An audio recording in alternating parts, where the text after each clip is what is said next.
book of Job. Job, chapter 1. Prologue. There once was a man named Job who lived in the land of Uz. He was blameless, a man of complete integrity. He feared God and stayed away from evil. He had 7 sons and 3 daughters. He owned 7,000 sheep, 3,000 camels, 500 teams of oxen, and 500 female donkeys. He also had many servants. He was, in fact, the richest person in that entire area. Job's sons would take turns preparing feasts in their homes, and they would also invite their 3 sisters to celebrate with them. When these celebrations ended, sometimes after several days, Job would purify his children. He would get up early in the morning and offer a burnt offering for each of them. But Job said to himself, "Perhaps my children have sinned and have cursed God in their hearts."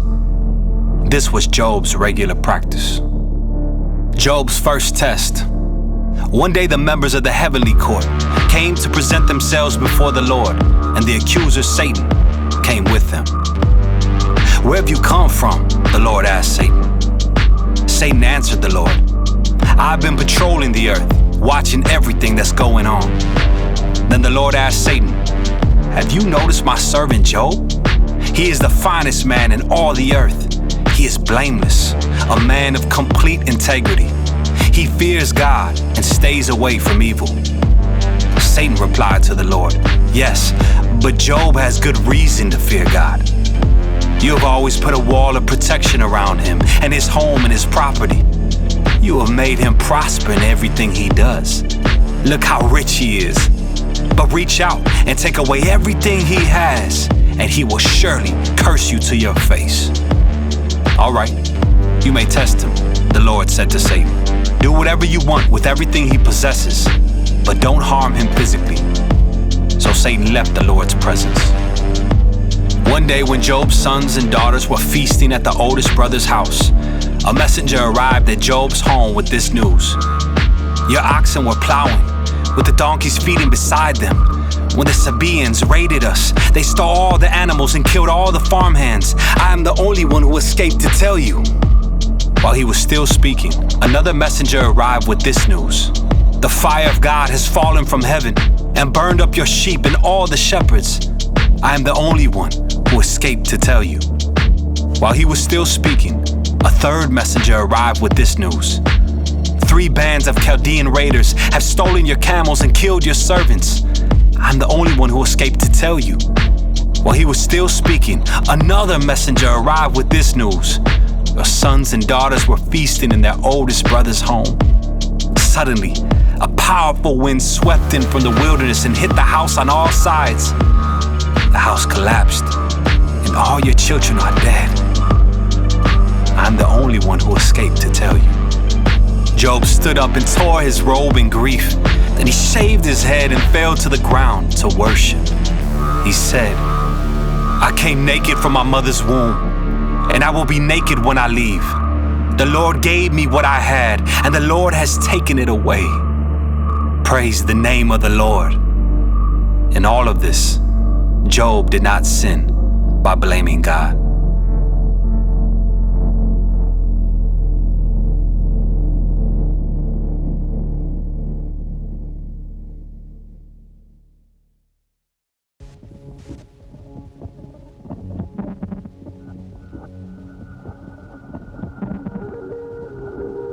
Job chapter 2. Job's second test. One day the members of the heavenly court came again to present themselves before the Lord, and the accuser Satan came with them. "Where have you come from?" the Lord asked Satan. Satan answered the Lord, "I've been patrolling the earth, watching everything that's going on." Then the Lord asked Satan, "Have you noticed my servant Job? He is the finest man in all the earth. He is blameless, a man of complete integrity. He fears God and stays away from evil, and he has maintained his integrity, even though you urged me to harm him without cause." Satan replied to the Lord, "Skin for skin. A man will give up everything he has to save his life. But reach out and take away his health, he will surely curse you to your face. All right, do with him as you please, the Lord said to Satan, but spare his life. So Satan left the Lord's presence, and he struck Job with terrible boils from head to foot. Job scraped his skin with a piece of broken pottery as he sat among the ashes. His wife said to him, "Are you still trying to maintain your integrity? Curse God and die." But Job replied, "You talk like a foolish woman. Should we accept only good things from the hand of God and never anything bad?" So in all this, Job said nothing wrong. Job's 3 friends share his anguish. When 3 of Job's friends heard of the tragedy he had suffered, they got together and traveled from their homes to comfort and console him. Their names were Eliphaz the Temanite, Bildad the Shuahite, and Zophar the Naamathite. When they saw Job from a distance, they scarcely recognized him. Wailing loudly, they tore their robes and threw dust into the air over their heads to show their grief. Then they sat on the ground with him for 7 days and nights. No one said a word to Job, for they saw that his suffering was too great for words.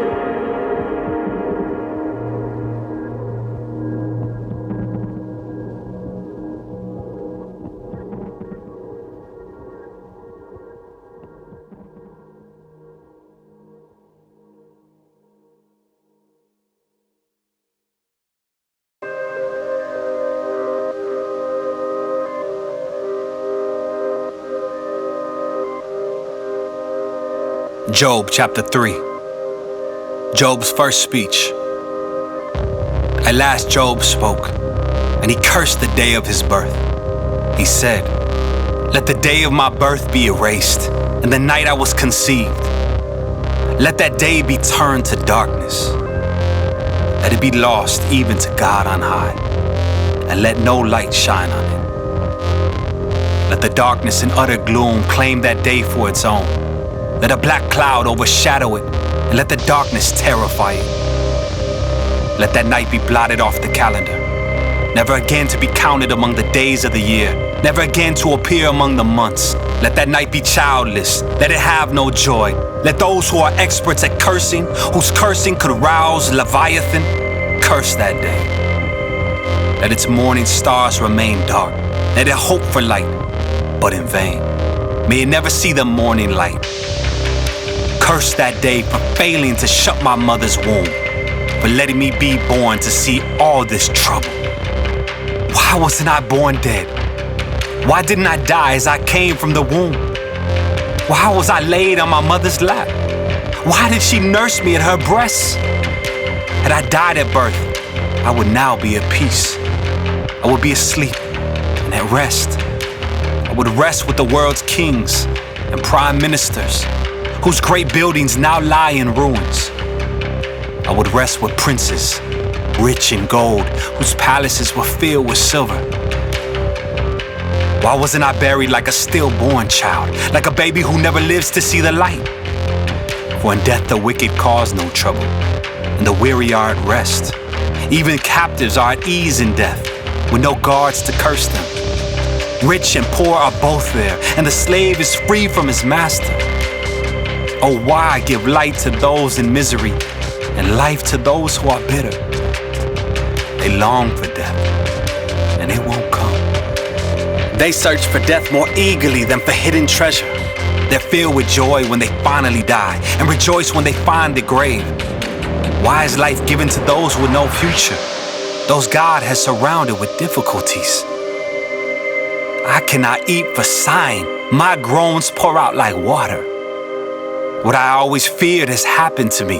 What I dreaded has come true. I have no peace, no quietness. I have no rest. Only trouble comes.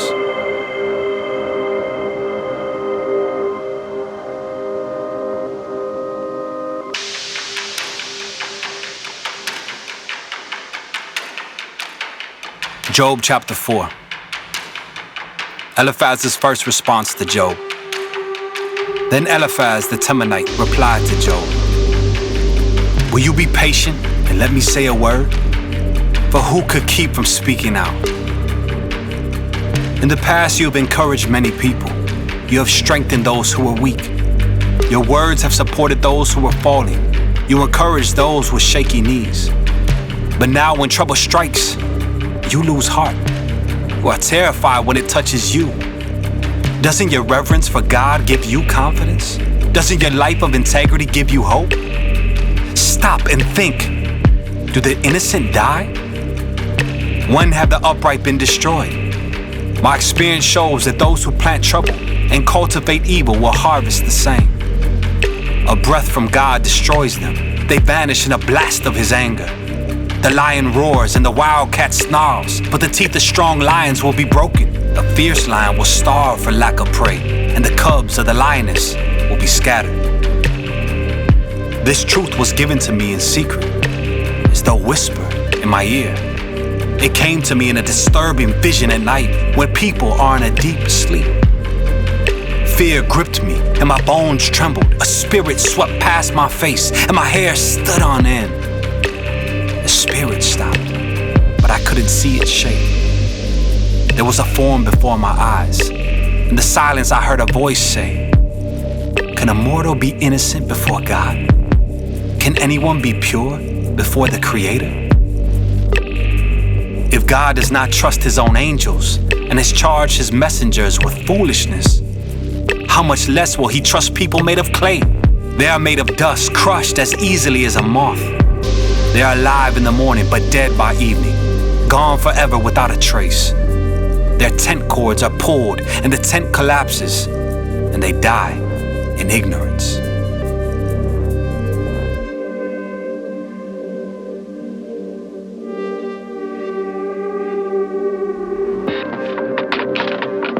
Job chapter 5. Eliphaz's response continues. Cry for help, but will anyone answer you? Which of the angels will help you? Surely resentment destroys the fool, and jealousy kills the simple. I have seen that fools may be successful for the moment, but then comes sudden disaster. Their children are abandoned far from help. They are crushed and caught with no one to defend them. The hungry devour their harvest, even when it is guarded by brambles. The thirsty pant after their wealth, but evil does not spring from the soil, and trouble does not sprout from the earth. People are born for trouble as readily as sparks fly up from a fire. If I were you, I would go to God and present my case to Him. He does great things too marvelous to understand. He performs countless miracles. He gives rain for the earth and water for the fields. He gives prosperity to the poor and protects those who suffer. He frustrates the plans of schemers so the work of their hands will not succeed. He traps the wise in their own cleverness so their cunning schemes are thwarted. They find it is dark in the daytime and they grope at noon as if it were night. He rescues the poor from the cutting words of the strong and rescues them from the clutches of the powerful. So at last the poor have hope, and the snapping jaws of the wicked are shut. But consider the joy of those corrected by God. Do not despise the discipline of the Almighty when you sin. For though He wounds, He also bandages. He strikes, but His hands also heal. From 6 disasters He will rescue you. Even in the 7th, He will keep you from evil. He will save you from death in time of famine. From the power of the sword in time of war, you will be safe from slander and have no fear when destruction comes. You will laugh at destruction and famine. Wild animals will not terrify you. You will be at peace with the stones of the field, and its wild animals will be at peace with you. You will know that your home is safe. When you survey your possessions, nothing will be missing. You will have many children. Your descendants will be as plentiful as grass. You will go to the grave at a ripe old age, like a sheaf of grain harvested at the proper time. We have studied life and found all this to be true. Listen to my counsel and apply it to yourself.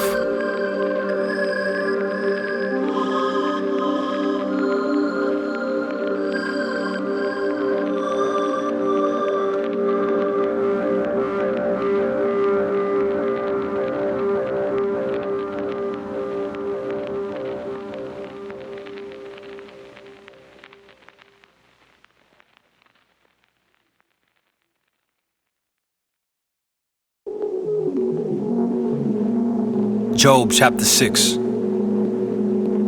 Job's second speech, a response to Eliphaz. Then Job spoke again. If my misery could be weighed and my troubles be put on the scales, they would outweigh all the sands of the sea.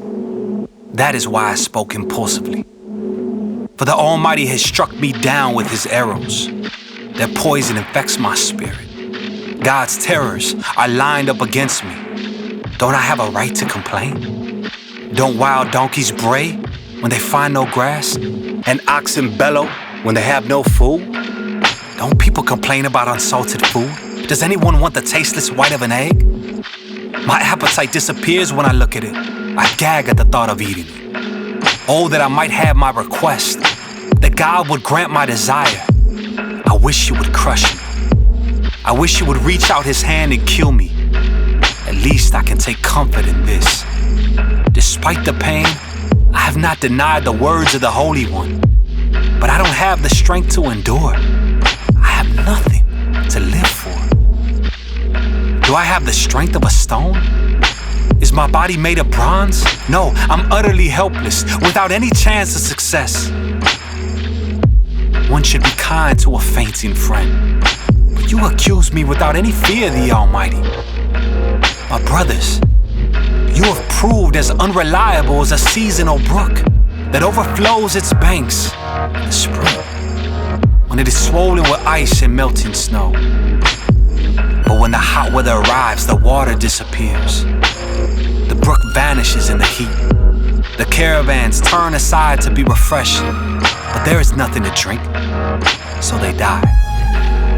The caravans from Tema search for this water. The travelers from Sheba hope to find it.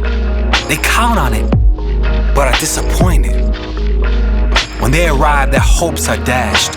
You too have given no help. You've seen my calamity. You are afraid. But why? Have I ever asked you for a gift? Have I begged for anything of yours for myself? Have I asked you to rescue me from my enemies or to save me from ruthless people? Teach me, and I will keep quiet. Show me what I have done wrong. Honest words can be painful, but what do your criticisms amount to? Do you think your words are convincing when you disregard my cry of desperation? You would even send an orphan into slavery or sell a friend. Look at me. Would I lie to your face? Stop assuming my guilt, for I have done no wrong. Do you think I am lying? Don't I know the difference between right and wrong?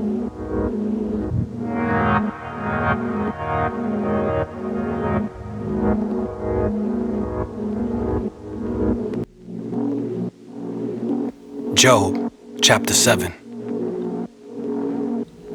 Is not all human life a struggle? Our lives are like that of a hired hand, like a worker who longs for the shade, like a servant waiting to be paid. I too have been assigned months of futility, long and weary nights of misery. Lying in bed, I think, when will it be morning? But the night drags on and I toss till dawn. My body is covered with maggots and scabs. My skin breaks open, oozing with pus. Job cries out to God. My days fly faster than a weaver's shuttle. They end without hope. Oh God, remember that my life is but a breath, and I will never again feel happiness. You see me now, but not for long. You will look for me, but I will be gone. Just as a cloud dissipates and vanishes, those who die will not come back. They are gone forever from their home, never to be seen again. I cannot keep from speaking. I must express my anguish. My bitter soul must complain. Am I a sea monster or a dragon that you must place me under guard? I think my bed will comfort me and sleep will ease my misery. But then you shatter me with dreams and terrify me with visions. I would rather be strangled, rather die than suffer like this. I hate my life and don't want to go on living. Oh, leave me alone for my few remaining days. What are people that you should make so much of us, that you should think of us so often? But you examine us every morning and test us every moment. Why won't you leave me alone, at least long enough for me to swallow? If I have sinned, what have I done to you, O watcher of all humanity? Why make me your target? Am I a burden to you?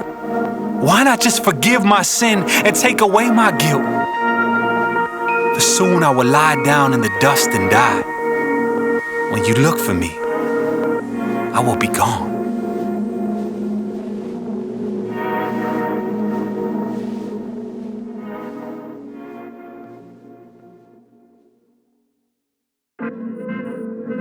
Job chapter 8. Bildad's first response to Job. Then Bildad the Shuhite replied to Job, "How long will you go on like this? You sound like a blustering wind. Does God twist justice? Does the Almighty twist what is right? Your children must have sinned against Him, so their punishment was well deserved. But if you pray to God and seek the favor of the Almighty, and if you are pure and live with integrity, He will surely rise up and restore your happy home. And though you started with little, you will end with much. Just ask the previous generation. Pay attention to the experience of our ancestors. For we were born but yesterday and know nothing. Our days on earth are as fleeting as a shadow. But those who came before us will teach you. They will teach you the wisdom of old. Can papyrus reeds grow tall without a marsh? Can marsh grass flourish without water? While they are still flowering, not ready to be cut, they begin to wither more quickly than grass. The same happens to all who forget God. The hopes of the godless evaporate. Their confidence hangs by a thread. They are leaning on a spider's web. They cling to their home for security, but it won't last. They try to hold it tight, but it will not endure. The godless seem like a lush plant growing in the sunshine, its branches spreading across the garden. Its roots grow down through a pile of stones. It takes hold on a bed of rocks, but when it is uprooted, it's as though it never existed. That's the end of its life, and others spring up from the earth to replace it. But look, God will not reject a person of integrity, nor will He lend a hand to the wicked. He will once again fill your mouth with laughter, and your lips with shouts of joy. Those who hate you will be clothed with shame, and the home of the wicked will be destroyed.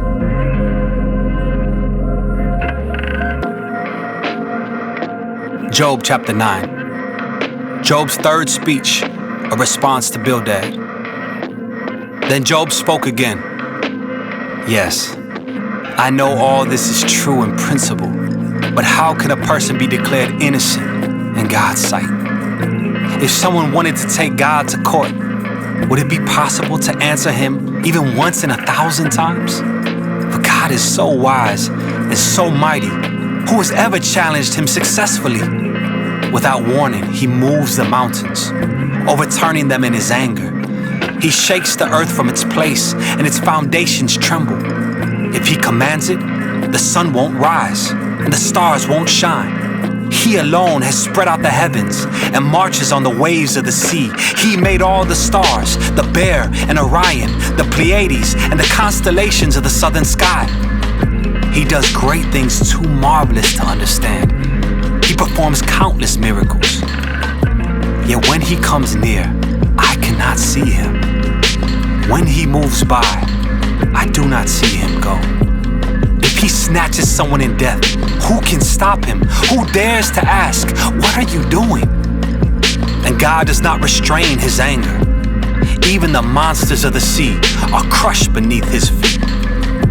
So who am I that I should try to answer God or even reason with Him? Even if I were right, I would have no defense. I could only plead for mercy.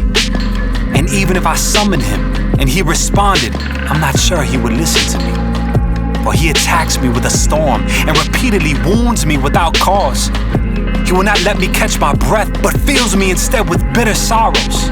If it's a question of strength, He's the strong one. If it's a matter of justice, who dares to summon Him to court? Though I am innocent, my own mouth would pronounce me guilty. Though I am blameless, it would prove me wicked. I am innocent, but it makes no difference to me. I despise my life. Innocent or wicked, it is all the same to God. That's why I say He destroys both the blameless and the wicked. When a plague sweeps through, He laughs at the death of the innocent. The whole earth is in the hands of the wicked, and God blinds the eyes of the judges. If He's not the one who does it, who is? My life passes more swiftly than a runner. It flees away without a glimpse of happiness. It disappears like a swift papyrus boat, like an eagle swooping down on its prey. If I decided to forget my complaints, to put away my sad face and be cheerful, I would still dread all the pain, for I know You will not find me innocent, oh God. Whatever happens, I will be found guilty. So what's the use of trying? Even if I were to wash myself with soap and clean my hands with lye, You would plunge me into a muddy ditch, and my own filthy clothing would hate me. God is not a mortal like me, so I cannot argue with Him or take Him to trial. If only there were a mediator between us, someone who could bring us together. The mediator could make God stop beating me, and I would no longer live in terror of His punishment. Then I could speak to Him without fear. But I cannot do that in my own strength.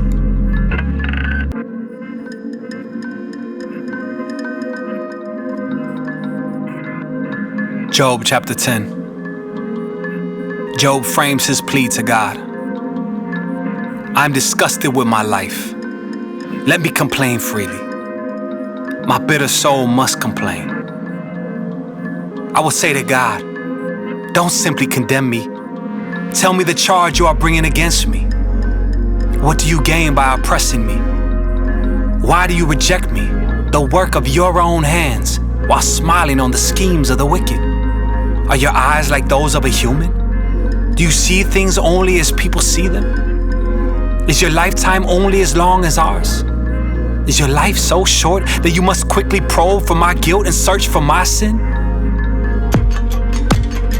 Although You know I am not guilty, no one can rescue me from Your hands. You formed me with Your hands. You made me. Yet now You completely destroy me.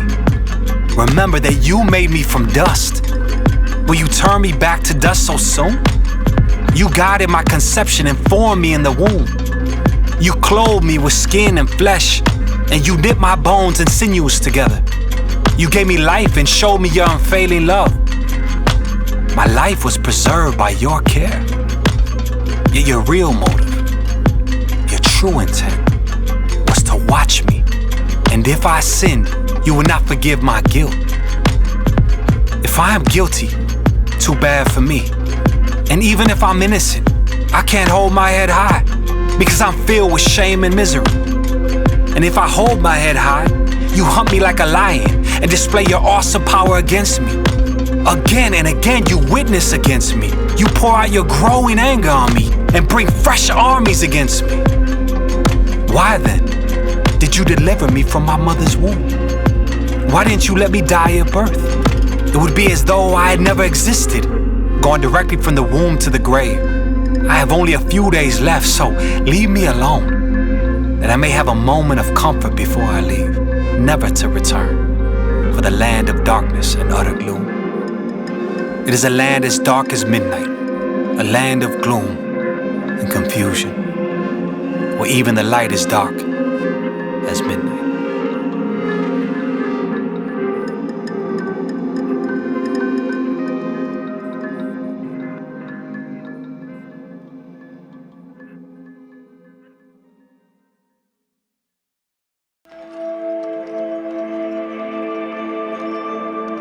Job chapter 11. Zophar's first response to Job. Then Zophar the Naamathite replied to Job, shouldn't someone answer this torrent of words? Is a person proved innocent just by a lot of talking? Should I remain silent while you babble on? When you mock God, shouldn't someone make you ashamed? You claim, my beliefs are pure, and I am clean in the sight of God. If only God would speak. If only He would tell you what He thinks. If only He would tell you the secrets of wisdom. For true wisdom is not a simple matter. Listen, God is doubtless punishing you, far less than you deserve. Can you solve the mysteries of God? Can you discover everything about the Almighty? Such knowledge is higher than the heavens. And who are you? It is deeper than the underworld. What do you know? It is broader than the earth and wider than the sea. If God comes and puts a person in prison or calls the court to order, who can stop him? For he knows those who are false, and he takes note of all their sins. An empty-headed person won't become wise any more than a wild donkey can bear a human child. If only you would prepare your heart and lift up your hands to him in prayer. Get rid of your sins and leave all iniquity behind you. Then your face will brighten with innocence. You will be strong and free of fear. You will forget your misery. It will be like water flowing away. Your life will be brighter than the noonday. Even darkness will be as bright as morning. Having hope will give you courage. You will be protected and will rest in safety. You will lie down unafraid, and many will look to you for help. But the wicked will be blinded. They will have no escape. Their only hope is death.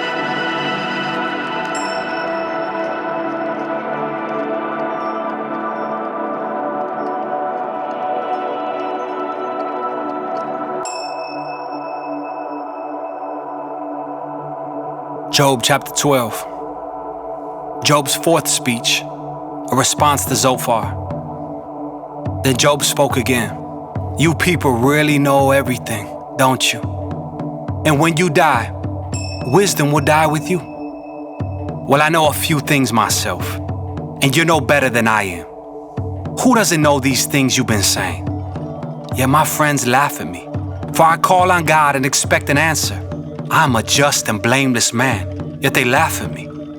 People who are at ease mock those in trouble. They give a push to people who are stumbling. But robbers are left in peace, and those who provoke God live in safety, though God keeps them in his power. Just ask the animals, and they will teach you. Ask the birds of the sky, and they will tell you. Speak to the earth, and it will instruct you.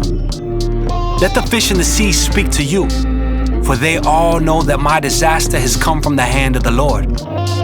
For the life of every living thing is in his hand, and the breath of every human being. The ear tests the words it hears, just as the mouth distinguishes between foods. Wisdom belongs to the aged, and understanding to the old. But true wisdom and power are found in God. Counsel and understanding are his. What he destroys cannot be rebuilt. When he puts someone in prison, there is no escape. If he holds back the rain, the earth becomes a desert. If he releases the waters, they flood the earth. Yes, strength and wisdom are his. Deceivers and deceived are both in his power. He leads counselors away, stripped of good judgment. Wise judges become fools. He removes the royal robe of kings. They are led away with ropes around their waist. He leads priests away, stripped of status. He overthrows those with long years in power. He silences the trusted advisor and removes the insight of the elders. He pours disgrace upon princes and disarms the strong. He uncovers mysteries hidden in darkness. He brings light to the deepest gloom. He builds up nations and he destroys them. He expands nations and he abandons them.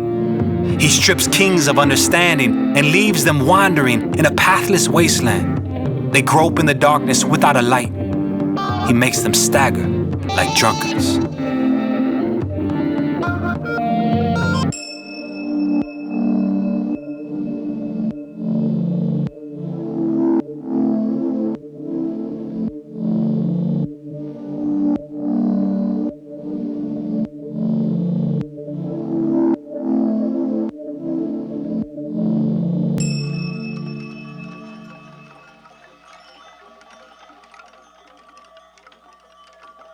Job chapter 13. Job wants to argue his case with God. Look, I've seen all this with my own eyes and heard it with my own ears. And now I understand. I know as much as you do. You are no better than I am. As for me, I would speak directly to the Almighty. I want to argue my case with God himself. As for you, you smear me with lies. As physicians, you are worthless quacks. If only you could be silent. That's the wisest thing you could do. Listen to my charge. Pay attention to my arguments. Are you defending God with lies? Do you make your dishonest arguments for His sake? Will you slant your testimony in His favor? Will you argue God's case for Him?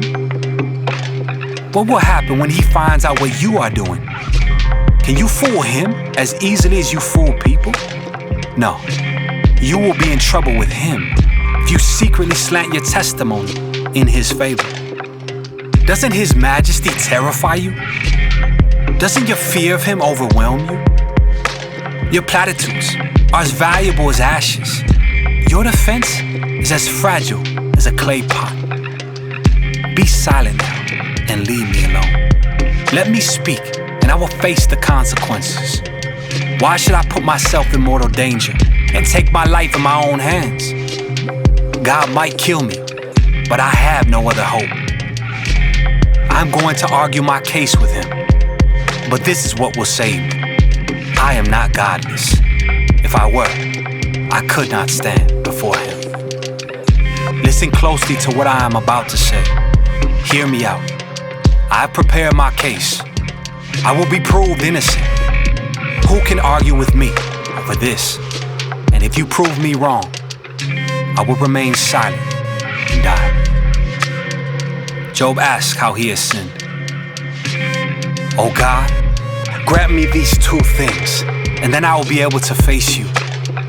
Remove your heavy hand from me, and don't terrify me with your awesome presence. Now summon me, and I will answer. Or let me speak to you, and you reply. Tell me, what have I done wrong? Show me my rebellion and my sin. Why do you turn away from me? Why do you treat me as your enemy? Would you terrify a leaf blown by the wind? Would you chase dry straw? You write bitter accusations against me and bring up all the sins of my youth. You put my feet in stocks. You examine all my paths. You trace all my footprints. I waste away like rotting wood, like a moth-eaten coat.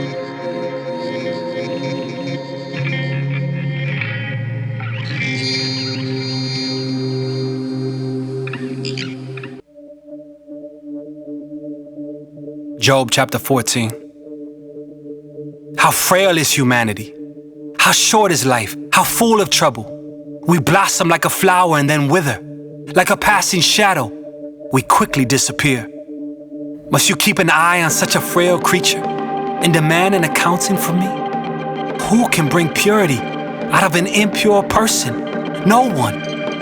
You have decided the length of our lives. You know how many months we will live. We are not given a minute longer. So leave us alone and let us rest. We are like hired hands, so let us finish our work in peace. Even a tree has more hope. If it is cut down, it will sprout again and grow new branches.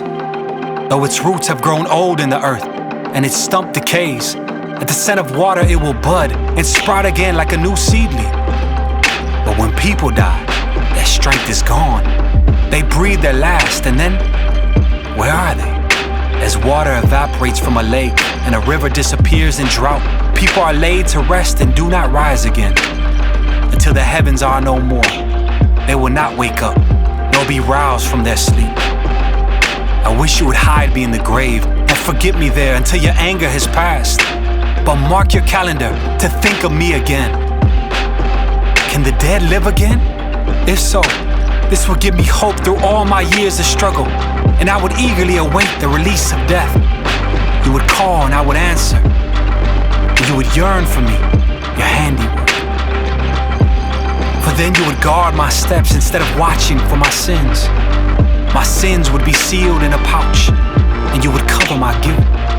But instead, as mountains fall and crumble, and as rocks fall from a cliff, as water wears away the stones and floods wash away the soil, so you destroy people's hope. You always overpower them, and they pass from the scene. You disfigure them in death and send them away. They never know if their children grow up in honor or sink to insignificance. They suffer painfully. Their life is full of trouble.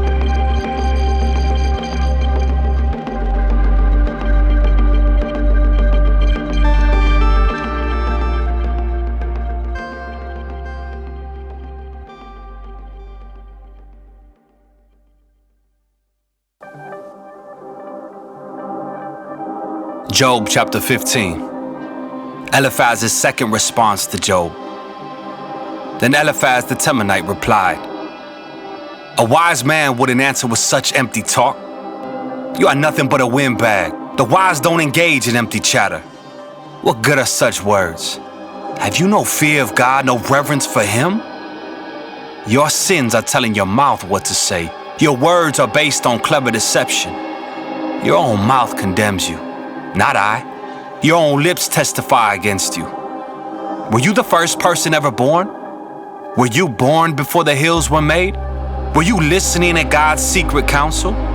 Do you have a monopoly on wisdom? What do you know that we don't? What do you understand that we do not? On our side are aged, gray-haired men, much older than your father. Is God's comfort too little for you? Is His gentle word not enough? What has taken away your reason? What has weakened your vision? That you turn against God and say all these evil things. Can any mortal be pure? Can anyone born of a woman be just? Look, God does not even trust the angels. Even the heavens are not absolutely pure in His sight. How much less pure is a corrupt and sinful person with a thirst for wickedness? If you will listen, I will show you. I will answer you from my own experience, and it is confirmed by the reports of wise men who have heard the same thing from their fathers, from those to whom the land was given long before any foreigners arrived. The wicked writhe in pain throughout their lives. Years of trouble are stored up for the ruthless. The sound of terror rings in their ears, and even on good days, they fear the attack of the destroyer. They dare not go out into the darkness, for fear they will be murdered. They wander around saying, "Where can I find bread?" They know the day of destruction is near. That dark day terrifies them. They live in distress and anguish, like a king preparing for battle. They shake their fists at God, defying the Almighty. Holding their strong shields, they defiantly charge against Him. These wicked people are heavy and prosperous. Their waists bulge with fat, but their cities will be ruined. They will live in abandoned houses that are ready to tumble down. Their riches will not last, and their wealth will not endure. Their possessions will no longer spread across the horizon. They will not escape the darkness. The burning sun will wither their shoots, and the breath of God will destroy them. Let them no longer fool themselves by trusting in empty riches, for emptiness will be their only reward. They will be cut down in the prime of life. Their branches will never again be green. They will be like a vine whose grapes are harvested too early, like an olive tree that loses its blossoms before the fruit can form. For the godless are barren. Their homes, enriched through bribery, will burn. They conceive trouble and give birth to evil. Their womb produces deceit.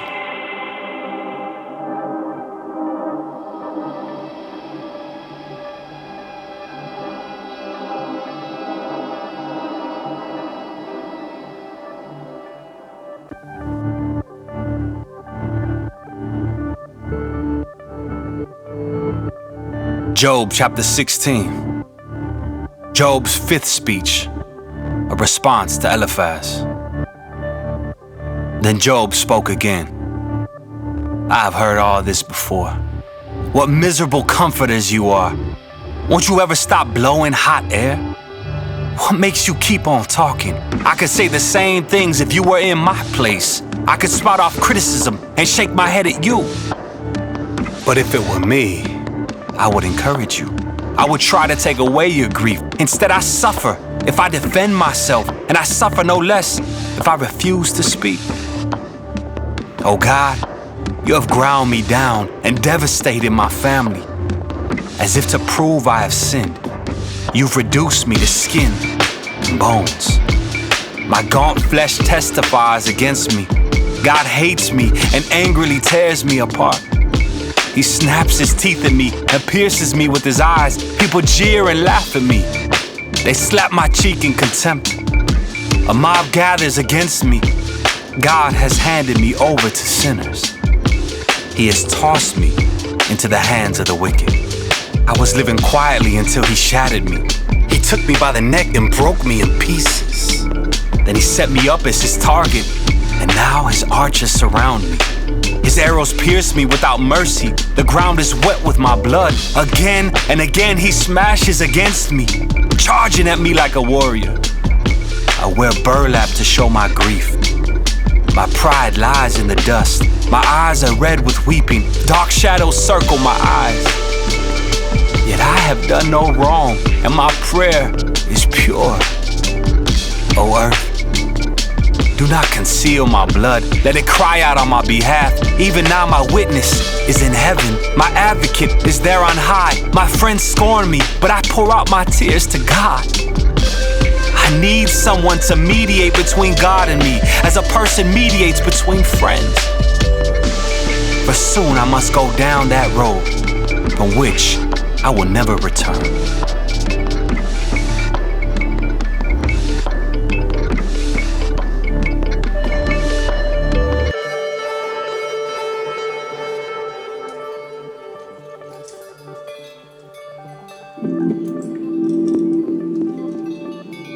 Job chapter 17. Job continues to defend his innocence.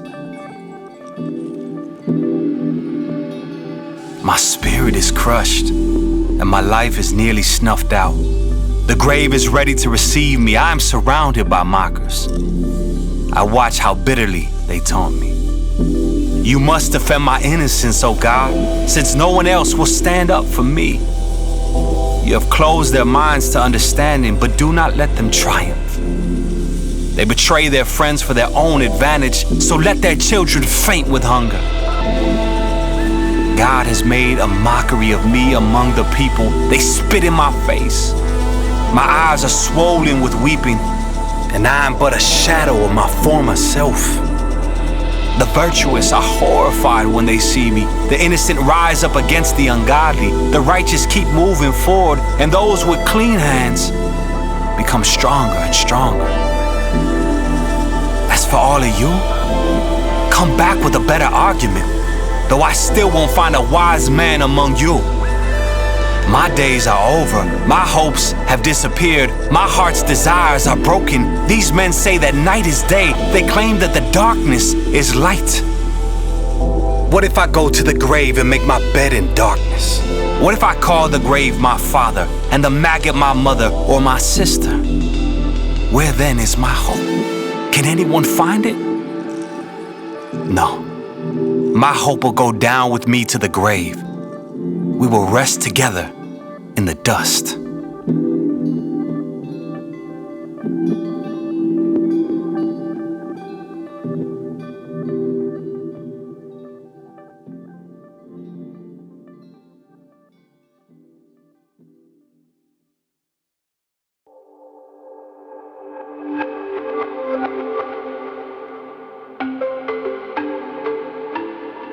Job chapter 18. Bildad's second response to Job. Then Bildad the Shuhite replied, "How long before you stop talking? Speak sense if you want us to answer. Do you think we are mere animals? Do you think we are stupid? You may tear out your hair in anger, but will that destroy the earth? Will it make the rocks tremble? Surely the light of the wicked will be snuffed out. The sparks of their fire will not glow. The light in their tent will grow dark. The lamp hanging above them will be quenched. The confident stride of the wicked will be shortened. Their own schemes will be their downfall. The wicked walk into a net, they fall into a pit. A trap grabs them by the heel. A snare holds them tight. A noose lies hidden on the ground. A rope is stretched across their path. Terrors surround the wicked and trouble them at every step. Hunger depletes their strength, and calamity waits for them to stumble. Disease eats their skin. Death devours their limbs. They are torn from the security of their homes and are brought down to the king of terrors. The homes of the wicked will burn down. Burning sulfur rains on their houses. Their roots will dry up and their branches will wither. All memory of their existence will fade from the earth. No one will remember their names. They will be thrust from light into darkness, driven from the world. They will have neither children nor grandchildren, nor any survivor in the place where they lived. People in the West are appalled at their fate. People in the East are horrified. They will say, this was the home of a wicked person, the place of one who rejected God.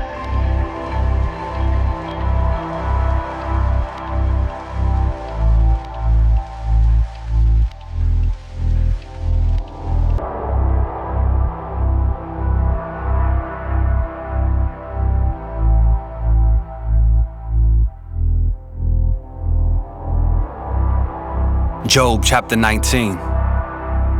Job's sixth speech, a response to Bildad. Then Job spoke again.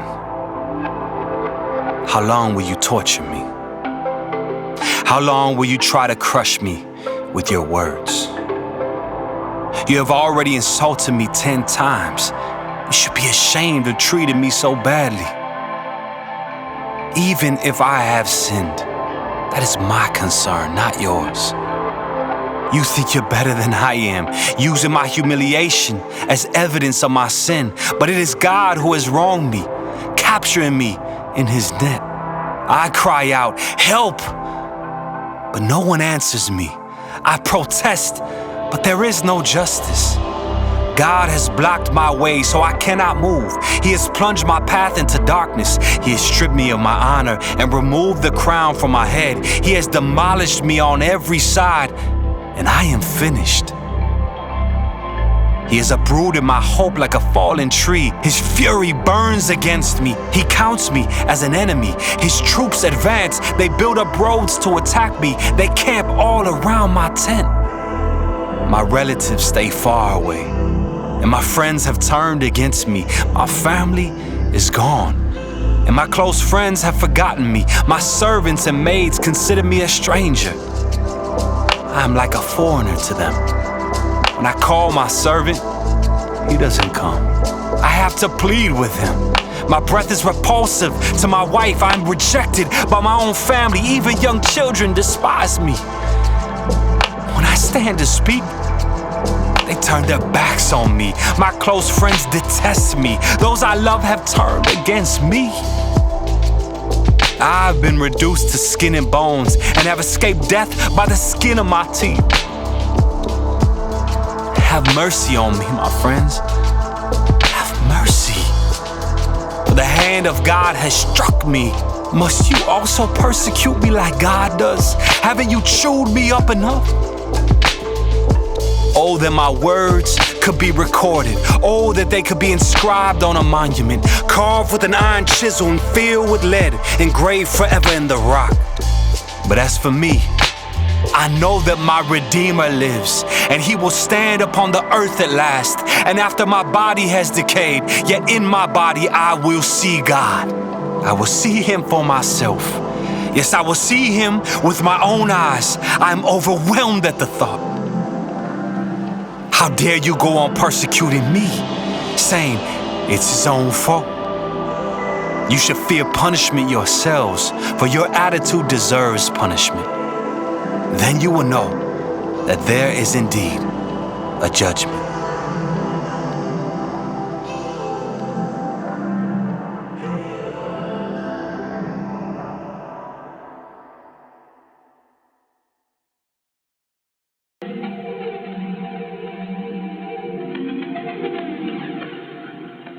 Job chapter 20. Zophar's second response to Job. Then Zophar the Naamathite replied, I must reply because I am greatly disturbed. I've had to endure your insults, but now my spirit prompts me to reply. Don't you realize that from the beginning of time, ever since people were first placed on the earth, the triumph of the wicked has been short-lived, and the joy of the godless has been only temporary. Though the pride of the godless reaches to the heavens and their heads touch the clouds, yet they will vanish forever, thrown away like their own dung. Those who knew them will ask, where are they? They will fade like a dream and not be found. They will vanish like a vision in the night. Those who once saw them will see them no more. Their families will never see them again. Their children will beg from the poor, for they must give back their stolen riches. Though they are young, their bones will lie in the dust. They enjoyed the sweet taste of wickedness, letting it melt under their tongue. They savored it, holding it long in their mouths. But suddenly the food in their bellies turns sour, a poisonous venom in their stomach. They will vomit the wealth they swallowed. God won't let them keep it down. They will suck the poison of cobras. The viper will kill them. They will never again enjoy streams of olive oil or rivers of milk and honey. They will give back everything they worked for. Their wealth will bring them no joy, for they oppressed the poor and left them destitute. They foreclosed on their homes. They were always greedy and never satisfied. Nothing remains of all the things they dreamed about. Nothing is left after they finish gorging themselves. Therefore, their prosperity will not endure.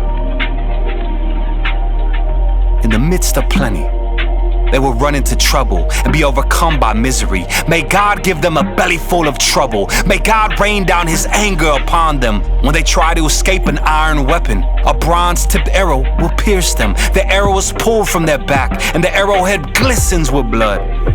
The terrors of death are upon them. Their treasures will be thrown into deepest darkness. A wildfire will devour their goods, consuming all they have left. The heavens will reveal their guilt, and the earth will testify against them. A flood will sweep away their house. God's anger will descend on them in torrents. This is the reward that God gives the wicked. It is the inheritance decreed by God.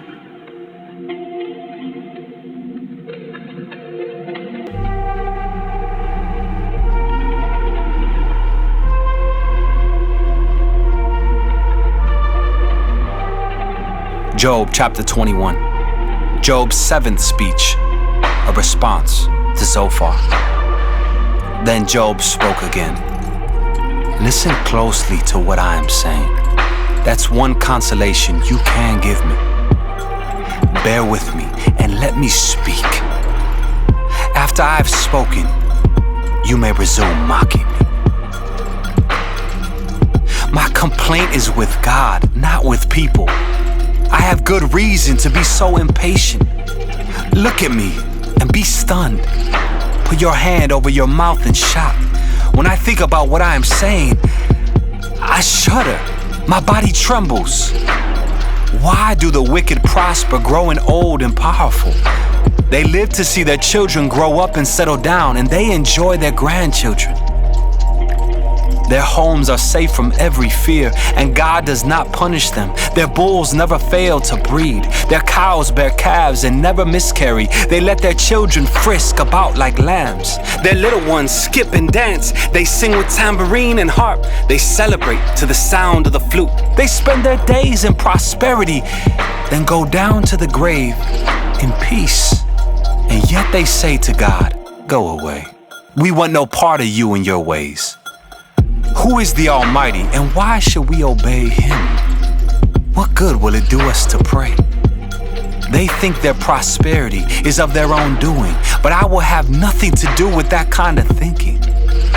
Yet the light of the wicked never seems to be extinguished. Do they ever have trouble? Does God distribute sorrows to them in anger? Are they driven before the wind like straw? Are they carried away by the storm like chaff? Not at all. Well, you say, at least God will punish their children. But I say he should punish the ones who sin, so that they understand his judgment.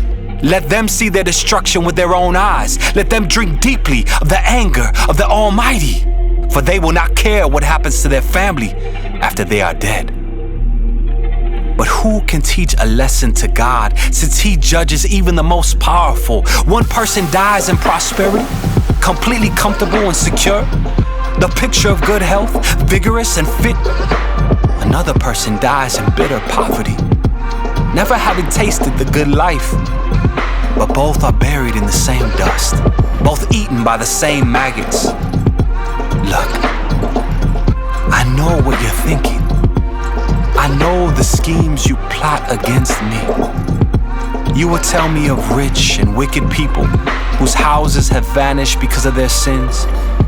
But ask those who have been around, and they will tell you the truth. Evil people are spared in times of calamity and are allowed to escape disaster. No one criticizes them openly or pays them back for what they have done. When they are carried to the grave, an honor guard keeps watch at their tomb. A great funeral procession goes to the cemetery. Many pay their respects as the body is laid to rest and the earth gives sweet repose. How can your empty cliches comfort me? All your explanations are lies.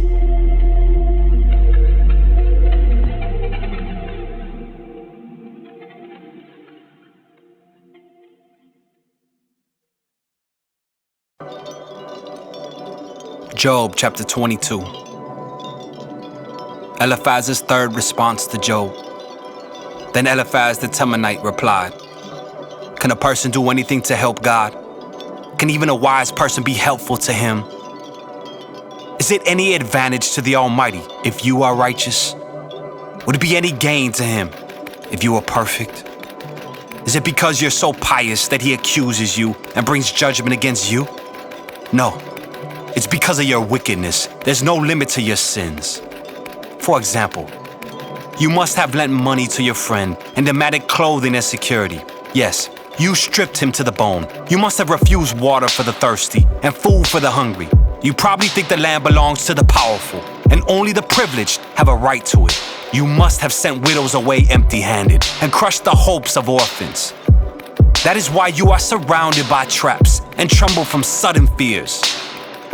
That is why you cannot see in the darkness and waves of water cover you. God is so great, higher than the heavens, higher than the farthest stars. But you reply, that's why God can't see what I am doing. How can he judge through the thick darkness? For thick clouds swirl about him and he cannot see us. He is way up there, walking on the vaults of heaven. Will you continue on the old paths where evil people have walked? They were snatched away in the prime of life, the foundations of their lives washed away. For they said to God, leave us alone. What could the Almighty do to us? Yet he was the one who filled their homes with good things, so I will have nothing to do with that kind of thinking. The righteous will be happy to see the wicked destroyed, and the innocent will laugh in contempt. They will say, see how our enemies have been destroyed. The last of them have been consumed in the fire. Submit to God, and you will have peace. Then things will go well for you. Listen to his instructions and store them in your heart. If you return to the Almighty, you will be restored. So clean up your life. If you give up your lust for money and throw your precious gold into the river, the Almighty himself will be your treasure. He will be your precious silver. Then you will take delight in the Almighty and look up to God. You will pray to him and he will hear you, and you will fulfill your vows to him. You will succeed in whatever you choose to do, and light will shine on the road ahead of you. If people are in trouble and you say, help them, God will save them. Even sinners will be rescued. They will be rescued because your hands are pure.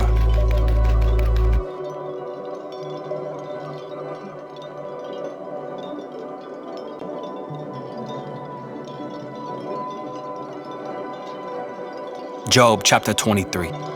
Job's eighth speech. A response to Eliphaz. Then Job spoke again. My complaint today is still a bitter one, and I try hard not to groan aloud. If only I knew where to find God, I would go to his court. I would lay out my case and present my arguments. Then I would listen to his reply and understand what he says to me.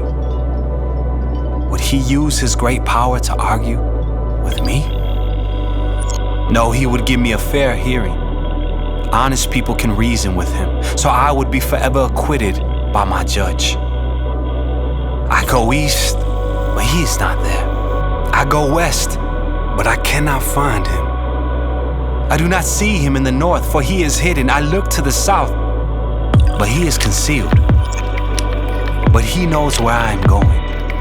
And when he tests me, I will come out as pure as gold. For I have stayed on God's paths. I have followed his ways and not turned aside. I have not departed from his commands, but I have treasured his words more than daily food. But once he has made his decision, who can change his mind? Whatever he wants to do, he does. So he will do to me whatever he has planned. He controls my destiny. No wonder I am so terrified in his presence. When I think of it, terror grips me. God has made me sick at heart. The Almighty has terrified me. Darkness is all around me. Thick, impenetrable darkness is everywhere.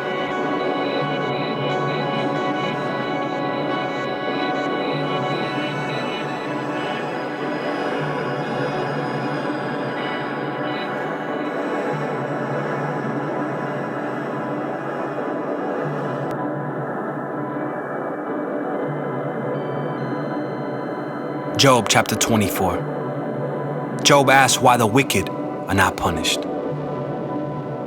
Why doesn't the Almighty bring the wicked to judgment? Why must the godly wait for him in vain? Evil people steal land by moving the boundary markers. They steal livestock and put them in their own pastures. They take the orphan's donkey and demand the widow's ox as security for a loan. The poor are pushed off the path. The needy must hide together for safety, like wild donkeys in the wilderness. The poor must spend all their time looking for food, searching even in the desert for food for their children.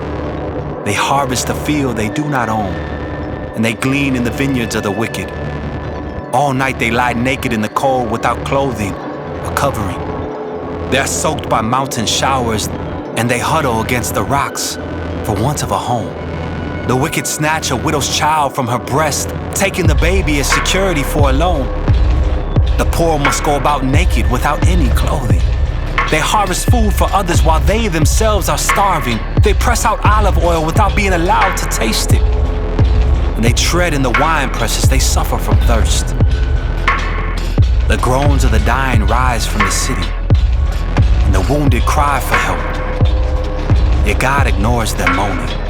Wicked people rebel against the light. They refuse to acknowledge its ways or stay in its paths. The murderer rises in the early dawn to kill the poor and needy. At night, he is a thief. The adulterer waits for the twilight, saying, "No one will see me then." He hides his face so no one will know him. Thieves break into houses at night and sleep in the daytime. They are not acquainted with the light. The black night is their morning. They ally themselves with the terrors of the darkness. But they disappear like foam down a river. Everything they own is cursed, and they are afraid to enter their own vineyards. The grave consumes sinners just as drought and heat consumes snow. Their own mothers will forget them. Maggots will find them sweet to eat. No one will remember them. Wicked people are broken like a tree in the storm. They cheat the woman who has no son to help her. They refuse to help the needy widow. God, in his power, drags away the rich. They may rise high, but they have no assurance of life. They may be allowed to live in security, but God is always watching them.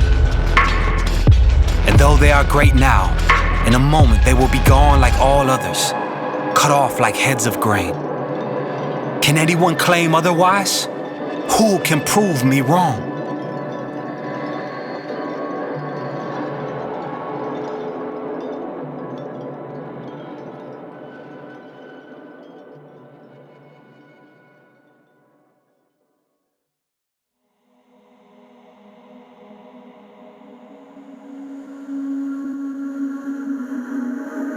Job chapter 25. Bildad's third response to Job. Then Bildad the Shuhite replied, God is powerful and dreadful. He enforces peace in the heavens. Who is able to count his heavenly army? Doesn't his light shine on all the earth? How can a mortal be innocent before God? Can anyone born of a woman be pure?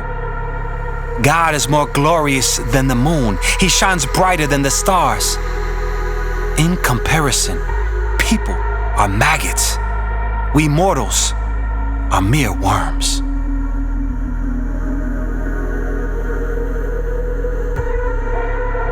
Job chapter 26. Job's ninth speech, a response to Bildad. Then Job spoke again. How you have helped the powerless, how you have saved the weak, how you have enlightened my stupidity, what wise advice you have offered. Where have you gotten all these wise sayings? Whose spirit speaks through you? The dead tremble, those who live beneath the waters. The underworld is naked in God's presence.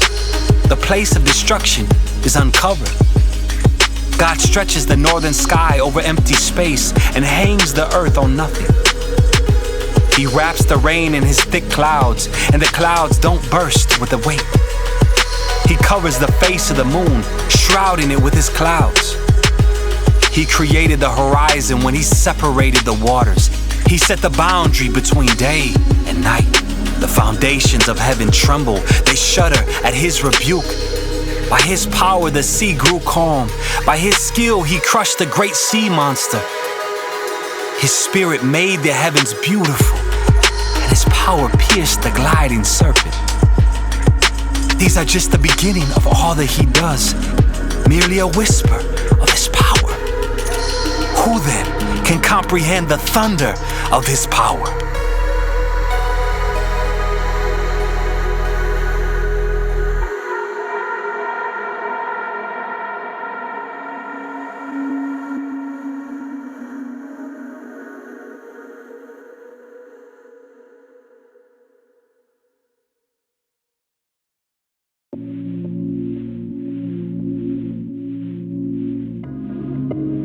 Job chapter 27. Job's final speech. Job continued speaking. I vow by the living God, who has taken away my rights, by the Almighty who has embittered my soul. As long as I live, while I have breath from God, my lips will speak no evil, and my tongue will speak no lies. I will never concede that you are right. I will defend my integrity until I die.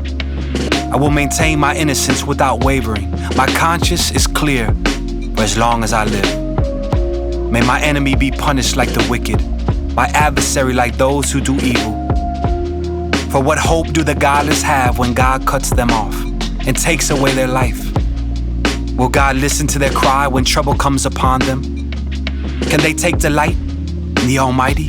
Can they call to God at any time? I will teach you about God's power. I will not conceal anything concerning the Almighty. But you have seen all this, yet you say all these useless things to me. This is what the wicked will receive from God. This is their inheritance from the Almighty. They may have many children, but the children will die in war or starve to death. Those who survive will die of a plague, and not even their widows will mourn them. Evil people may have piles of money and may store away mounds of clothing, but the righteous will wear that clothing, and the innocent will divide that money. The wicked build houses as fragile as a spider's web, as flimsy as a shelter made of branches. The wicked go to bed rich, awake to find that all their wealth is gone. Terror overwhelms them like a flood, and they are blown away in the storms of the night. The east wind carries them away, and they are gone. It sweeps them away.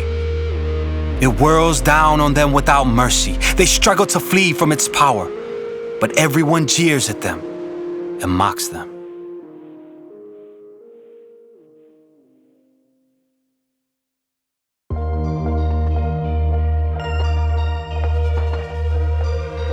Job chapter 28. Job speaks of wisdom and understanding. People know where to mine silver and how to refine gold. They know where to dig iron from the earth and how to smelt copper from rock. They know how to shine light in the darkness and explore the farthest regions of the earth as they search in the dark for ore. They sink a mine shaft into the earth, far from where anyone lives. They descend on ropes, swinging back and forth. Food is grown on the earth above, but down below the earth is melted as by fire. Here the rocks contain precious lapis lazuli, and the dust contains gold. These are treasures no bird of prey can see, no falcon's eye observe. No wild animal has walked upon these treasures. No lion has ever set his paw there. People know how to tear apart flinty rocks and overturn the roots of mountains. They cut tunnels in the rocks and uncover precious stones. They dam up the trickling streams and bring to light the hidden treasures. But do people know where to find wisdom? Where can they find understanding? No one knows where to find it, for it is not found among the living. It is not here, says the ocean, nor is it here, says the sea. It cannot be bought with gold. It cannot be purchased with silver. It's worth more than all the gold of Ophir, greater than precious onyx or lapis lazuli. Wisdom is more valuable than gold and crystal. It cannot be purchased with jewels mounted in fine gold. Coral and jasper are worthless in trying to get it. The price of wisdom is far above rubies. Precious peridot from Ethiopia cannot be exchanged for it. It's worth more than the purest gold. But do people know where to find wisdom? Where can they find understanding? It is hidden from the eyes of all humanity. Even the sharp-eyed birds in the sky cannot discover it. Destruction and death say, we've heard only rumors of where wisdom can be found. God alone understands the way to wisdom. He knows where it can be found, for he looks throughout the whole earth and sees everything under the heavens. He decided how hard the wind should blow and how much rain should fall. He made the laws for the rain and laid out a path for the lightning. Then he saw wisdom and evaluated it. He set it in place and examined it thoroughly. And this is what he says to all humanity. The fear of the Lord is true wisdom. To forsake evil is real understanding.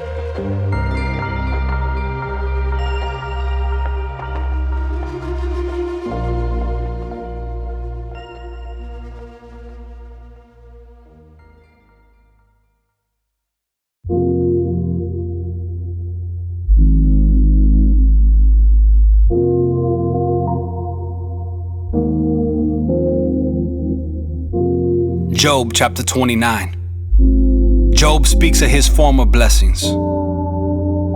Job continued speaking. I long for the years gone by when God took care of me, when he lit up the way before me and I walked safely through the darkness. When I was in my prime, God's friendship was felt in my home. The Almighty was still with me and my children were around me. My steps were awash in cream, and the rocks gushed olive oil for me. Those were the days when I went to the city gate and took my place among the honored leaders. The young stepped aside when they saw me, and even the aged rose in respect at my coming. The princes stood in silence and put their hands over their mouths. The highest officials of the city stood quietly, holding their tongues in respect. All who heard me praised me. All who saw me spoke well of me. For I assisted the poor in their need and the orphans who required help. I helped those without hope and they blessed me. And I caused the widows' hearts to sing for joy. Everything I did was honest. Righteousness covered me like a robe, and I wore justice like a turban. I served as eyes for the blind and feet for the lame. I was a father to the poor and assisted strangers who needed help. I broke the jaws of godless oppressors and plucked their victims from their teeth. I thought, surely I will die surrounded by my family after a long, good life.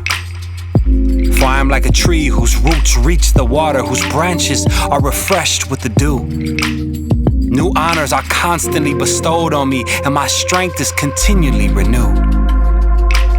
Everyone listened to my advice. They were silent as they waited for me to speak. And after I spoke, they had nothing to add, for my counsel satisfied them. They longed for me to speak as people long for rain.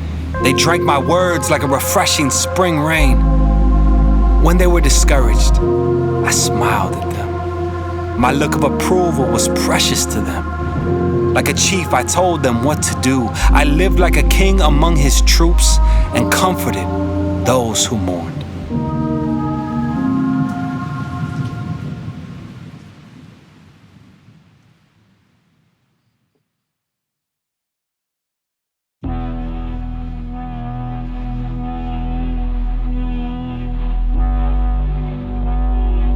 Job chapter 30.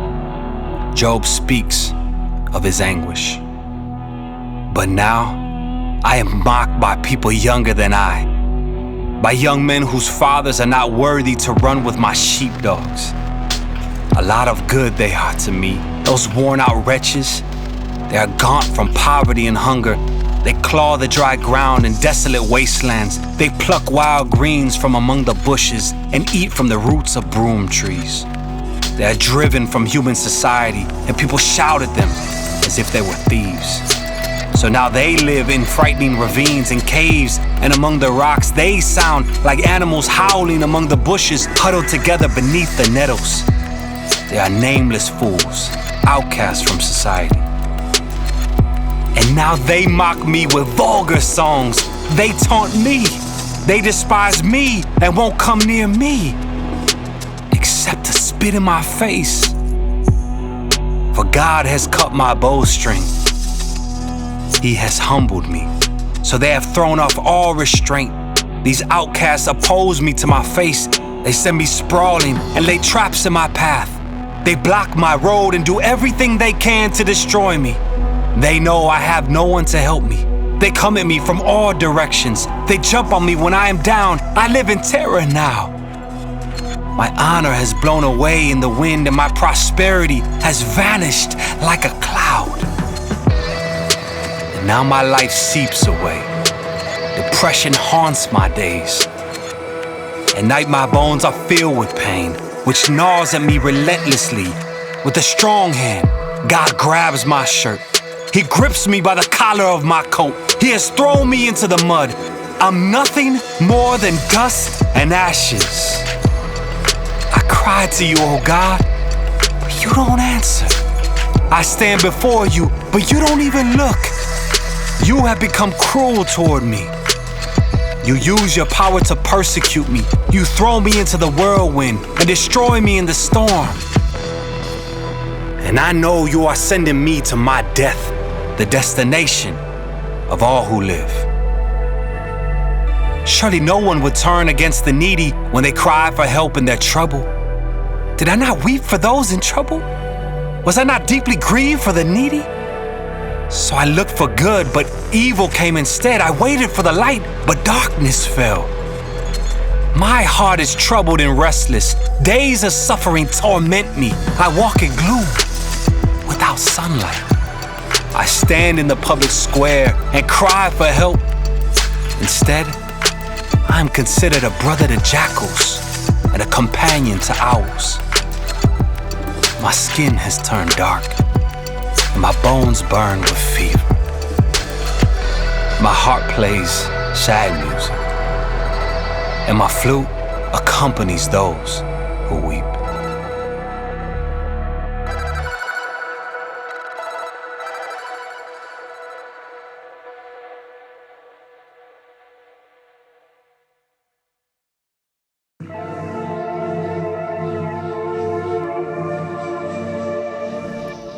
Job chapter 31.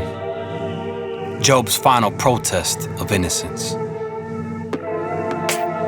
I made a covenant with my eyes, not to look with lust at a young woman.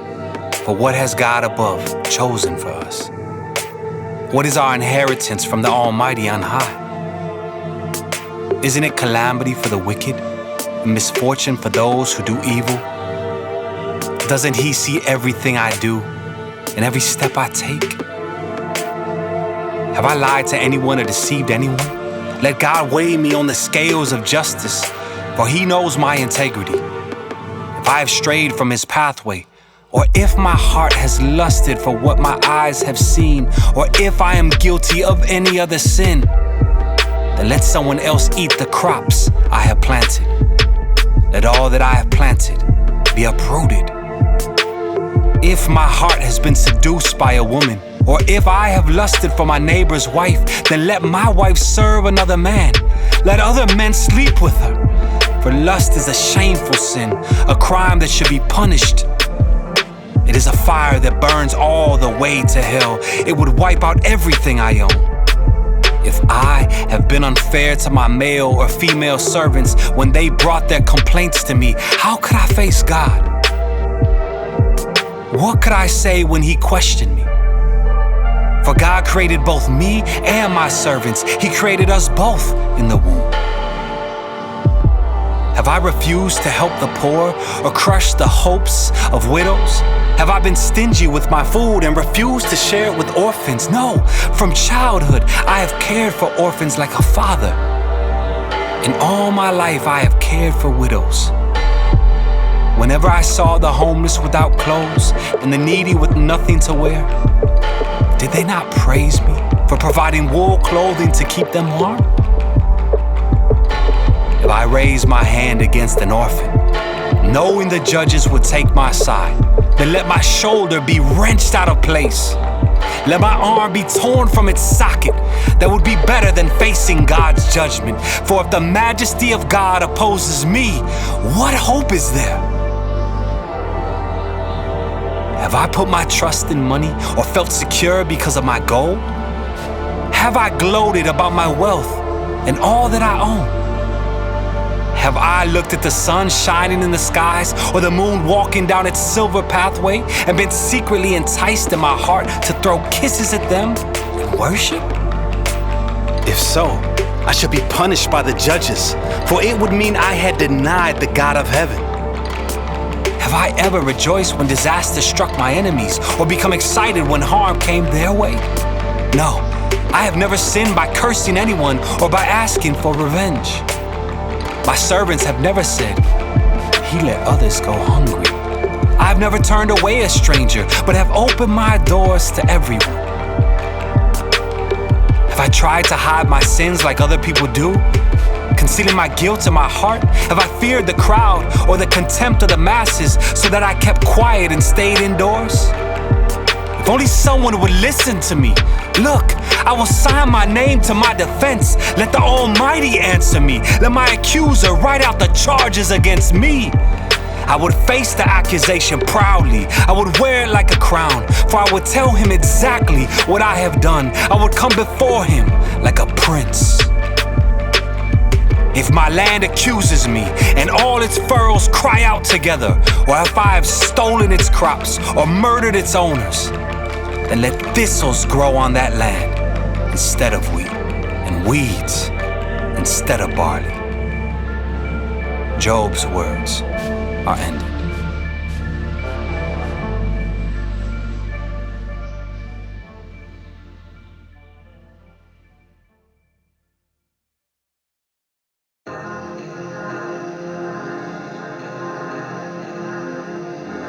Job chapter 32. Elihu responds to Job's friends. Job's three friends refused to reply further to him because he kept insisting on his innocence. Then Elihu, son of Barachel, the Buzite, of the clan of Ram, became angry. He was angry because Job refused to admit that he had sinned and that God was right in punishing him. He was also angry with Job's three friends, for they made God appear to be wrong by their inability to answer Job's arguments. Elihu had waited for the others to speak to Job because they were older than he. But when he saw that they had no further reply, he spoke out angrily. Elihu, son of Barachel, the Buzite, said, "I am young and you are old, so I held back from telling you what I think. I thought, those who are older should speak, for wisdom comes with age. But there is a spirit within people, the breath of the Almighty within them. that makes them intelligent. Sometimes the elders are not wise. Sometimes the aged do not understand justice. So listen to me and let me tell you what I think. I've waited all this time, listening very carefully to your arguments, listening to you grope for words. I have listened, but not one of you has refuted Job or answered his arguments. And don't tell me he is too wise for us. Only God can convince him. If Job had been arguing with me, I would not answer with your kind of logic. You sit there baffled with nothing more to say. Should I continue to wait now that you are silent? Must I also remain silent? No. I will say my piece. I will speak my mind, for I am full of pent-up words, and the spirit within me urges me on. I'm like a cask of wine without a vent, like a new wineskin ready to burst. I must speak to find relief, so let me give my answers. I won't play favorites or try to flatter anyone, for if I tried flattery, my Creator would soon destroy me.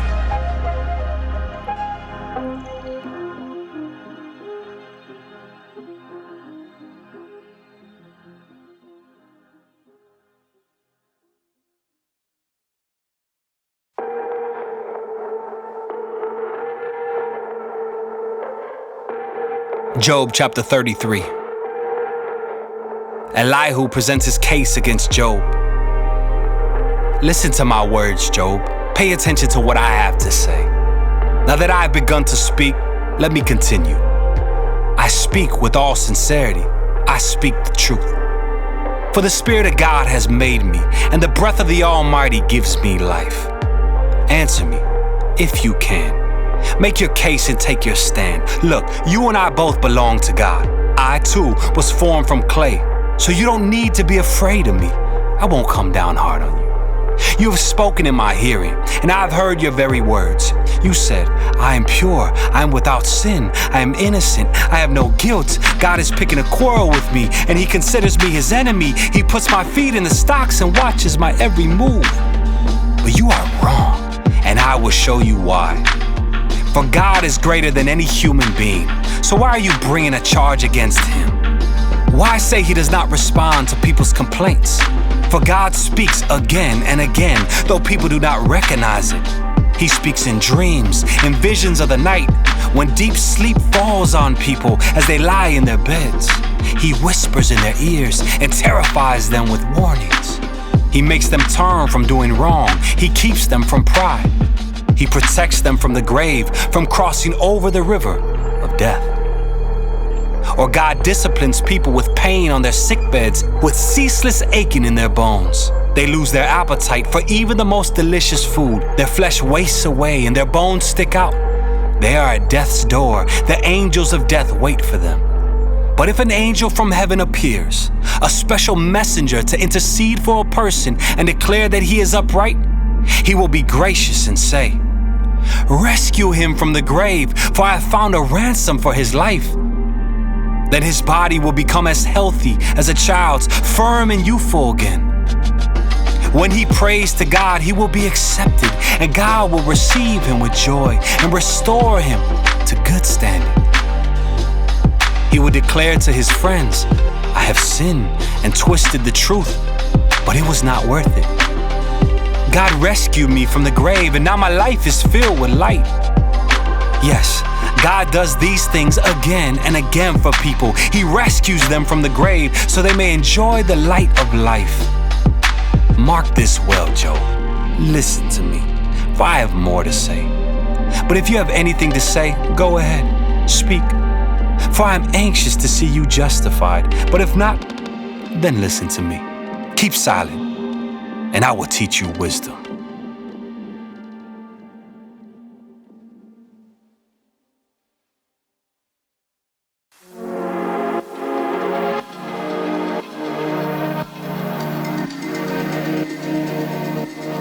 Job chapter 34.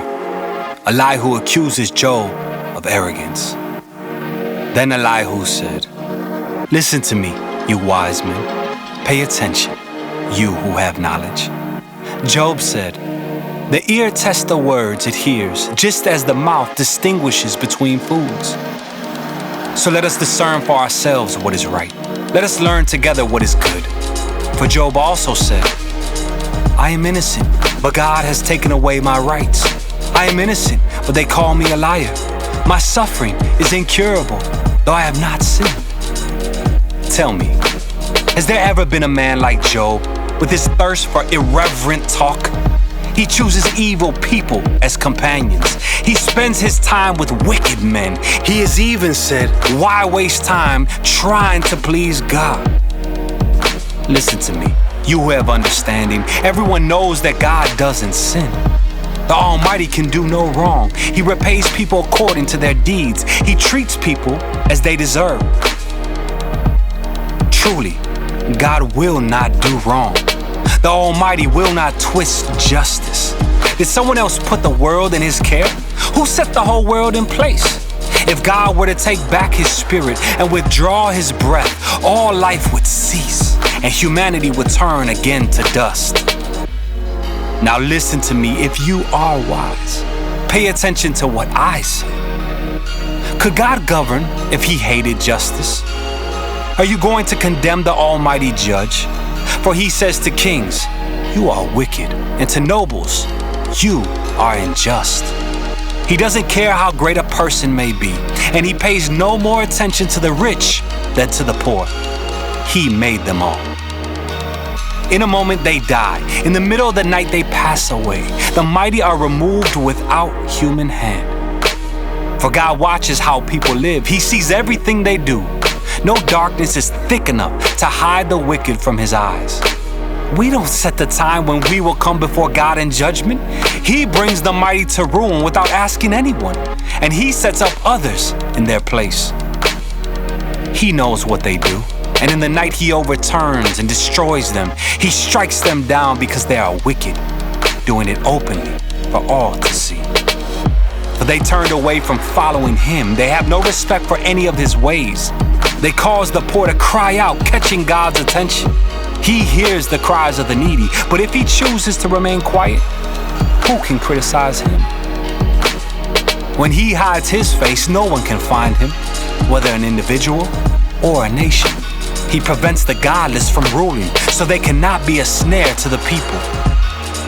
Why don't people say to God, I have sinned, but I will sin no more? Or, I don't know what evil I have done, tell me. If I have done wrong, I will stop at once. Must God tailor his justice to your demands? But you have rejected him. The choice is yours, not mine. Go ahead, share your wisdom with us. After all, bright people will tell me, and wise people will hear me say, Job speaks out of ignorance. His words lack insight. Job, you deserve the maximum penalty for the wicked way you have talked. For you have added rebellion to your sin. You show no respect, and you speak many angry words against God.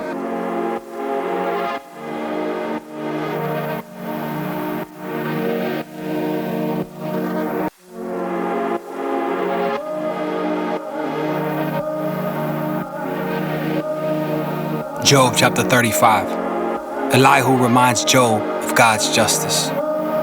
Then Elihu said, do you think it is right for you to claim, I am righteous before God? For you also ask, what's in it for me? What's the use of living a righteous life? I will answer you and all your friends too. Look up into the sky and see the clouds high above you. If you sin, how does that affect God? Even if you sin again and again, what effect will it have on him? If you are good, is this some great gift to him? What could you possibly give him? No, your sins affect only people like yourself, and your good deeds also affect only humans. People cry out when they are oppressed. They groan beneath the power of the mighty, yet they don't ask, where is God my creator? The one who gives songs in the night. Where is the one who makes us smarter than the animals and wiser than the birds of the sky? And when they cry out, God does not answer because of their pride. But it is wrong to say God doesn't listen, to say the Almighty isn't concerned. You say you can't see him, but he will bring justice if you will only wait. You say he does not respond to sinners with anger and is not greatly concerned about wickedness. But you are talking nonsense, Job. You have spoken like a fool.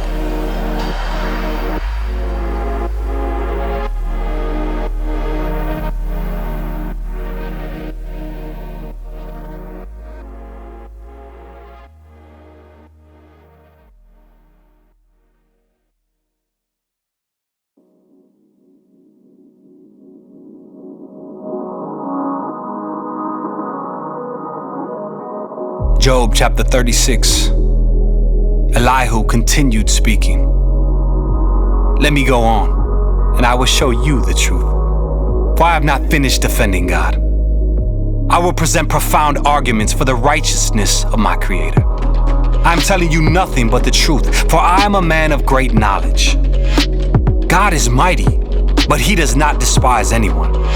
He is mighty in both power and understanding. He does not let the wicked live, but gives justice to the afflicted. He never takes His eyes off the innocent, but He sets them on thrones with kings and exalts them forever. They are bound in chains and caught up in a web of trouble. He shows them the reason. He shows them their sins of pride. He gets their attention and commands that they turn from evil. If they listen and obey God, they will be blessed with prosperity throughout their lives. All their years will be pleasant. But if they refuse to listen to Him, they will cross over the river of death, dying from lack of understanding. For the godless are full of resentment. Even when He punishes them, they refuse to cry out to Him for help. They die when they are young, after wasting their lives in immoral living. But by means of their suffering, He rescues those who suffer. For He gets their attention through adversity. God is leading you away from danger, Job, to a place free from distress. He is setting your table with the best food. But you are obsessed with whether the godless will be judged. Don't worry, judgment and justice will be upheld. But watch out, or you may be seduced by wealth. Don't let yourself be bribed into sin. Could all your wealth or all your mighty efforts keep you from distress? Do not long for the cover of night, for that is when people will be destroyed. Be on guard. Turn back from evil, for God sent this suffering to keep you from a life of evil. Elihu reminds Job of God's power. Look, God is all-powerful. Who is a teacher like Him? No one can tell Him what to do or say to Him, "You have done wrong." Instead, glorify His mighty works, singing songs of praise. Everyone has seen these things, though only from a distance. Look, God is greater than we can understand. His years cannot be counted. He draws up the water vapor and then distills it into rain. The rain pours down from the clouds and everyone benefits. Who can understand the spreading of the clouds and the thunder that rolls forth from heaven? See how He spreads the lightning around Him and how it lights up the depths of the sea. By these mighty acts He nourishes the people, giving them food in abundance. He fills His hands with lightning bolts and hurls each at its target. The thunder announces His presence. The storm announces His indignant anger.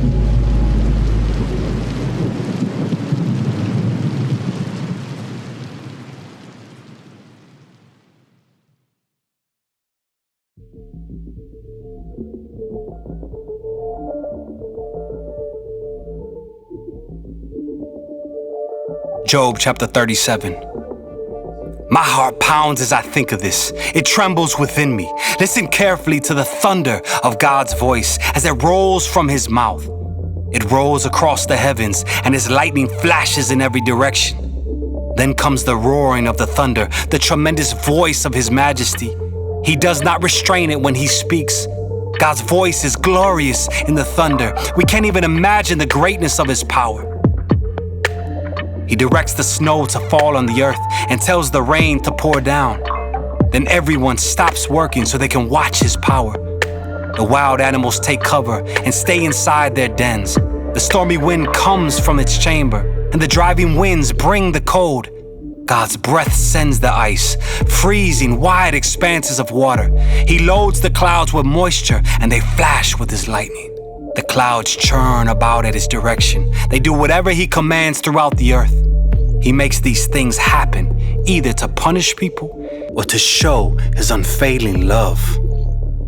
Pay attention to this, Job. Stop and consider the wonderful miracles of God.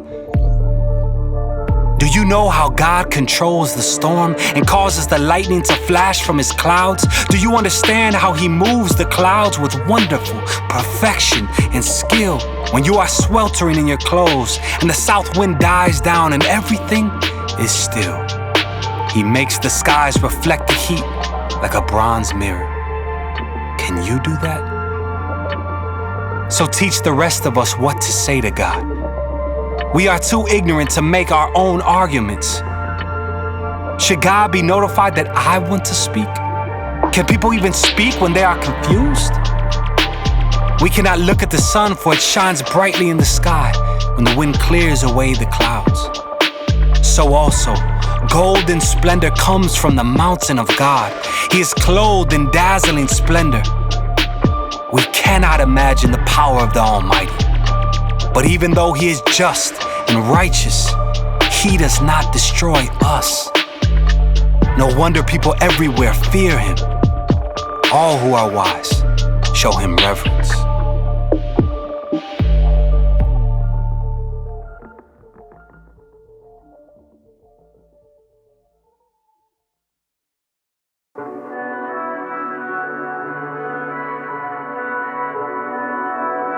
Job chapter 38. The Lord challenges Job. Then the Lord answered Job from the whirlwind. Who is this that questions my wisdom with such ignorant words? Brace yourself like a man, because I have some questions for you, and you must answer them. Where were you when I laid the foundations of the earth? Tell me, if you know so much. Who determined its dimensions and stretched out the surveying line? What supports its foundations, and who laid its cornerstone? As the morning stars sang together and all the angels shouted for joy. Who kept the sea inside its boundaries as it burst from the womb, and as I clothed it with clouds and wrapped it in thick darkness? For I locked it behind barred gates, limiting its shores. I said, this far and no farther will you come. Here your proud waves must stop. Have you ever commanded the morning to appear and caused the dawn to rise in the east? Have you made daylight spread to the ends of the earth to bring an end to the night's wickedness? As the light approaches, the earth takes shape like clay pressed beneath the seal. It is robed in brilliant colors. The light disturbs the wicked and stops the arm that is raised in violence. Have you explored the springs from which the seas come? Have you explored their depths? Do you know where the gates of death are located? Have you seen the gates of utter gloom? Do you realize the extent of the earth? Tell me about it if you know. Where does light come from, and where does darkness go? Can you take each to its home? Do you know how to get there? But of course you know all this, for you were born before it was all created, and you are so very experienced. Have you visited the storehouses of the snow, or seen the storehouses of hail? I have reserved them as weapons for the time of trouble, for the day of battle and war. Where is the path to the source of light? Where is the home of the east wind? Who created a channel for the torrents of rain? Who laid out the path for the lightning? Who makes the rain fall on barren land in the desert where no one lives? Who sends rain to satisfy the parched ground and make the tender grass spring up? Does the rain have a father? Who gives birth to the dew? Who is the mother of the ice? Who gives birth to the frost from the heavens? For the water turns to ice as hard as rock, and the surface of the water freezes. Can you direct the movement of the stars, binding the cluster of Pleiades and loosening the cords of Orion? Can you direct the constellations through the seasons, or guide the bear with her cubs across the heavens? Do you know the laws of the universe? Can you use them to regulate the earth? Can you shout to the clouds and make it rain? Can you make lightning appear and cause it to strike as you direct? Who gives intuition to the heart and instinct to the mind? Who is wise enough to count all the clouds? Who can tilt the water jars of heaven when the parched ground is dry and the soil has hardened into clouds?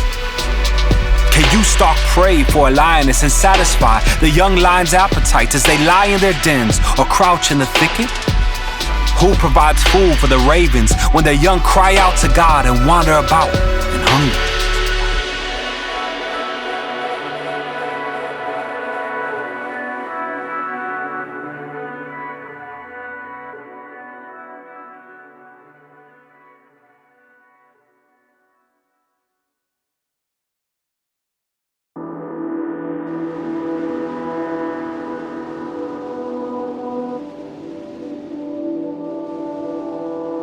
Job chapter 39. The Lord's challenge continues.